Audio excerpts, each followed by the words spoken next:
Bago banggitin ang mga nagsipaghandamay dito sa ating himpilan kasama May, nais ko munang batiin natin mga tagapakinig dyan sa Tondo, lalong-lalo na yung mga Kaisers players dyan.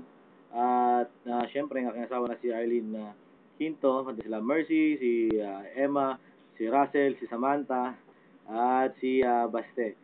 At narito ng mga kasamang May, yung mga nagsipaghandamay dito sa ating himpilan sa pangunguna ni Yoli Bernardo, aming team leader, at sa aming assistant team leader na si Jeronimo Chu, Romel Arosenas, Eduardo Francisco II, Nelson Cook, Arthur Bato, Obet Miranda, Arto Santiago, Jonathan Lacson, Ariel Matore, Ber Domingo, Rodolfo Salas, Jeronimo Chu, at syempre ang inyong lingkod kasama May, Marlon Quinto. Back to you, kasama May. Okay, maraming salamat Marlon Quinto. Thank you very much. Tondo Chapter.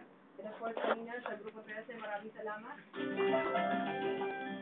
Mga kaibigan, wala na po tayong oras. Naku, nag-overtime tayo. Tangalan po ng ating mga nakagapay sa technical side, si Arnold Arroyo at si Arnold Tatel. Sa TV, si Mike Lucay.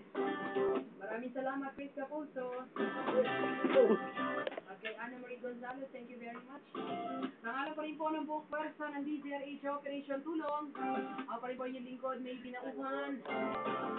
Maraming pong salamat sa inyo pong patuloy na pagtitiwala sa Operation Tulong. God bless us all. Happy weekend. Ang tabayanan po ninyo, susunod na ang dating daan.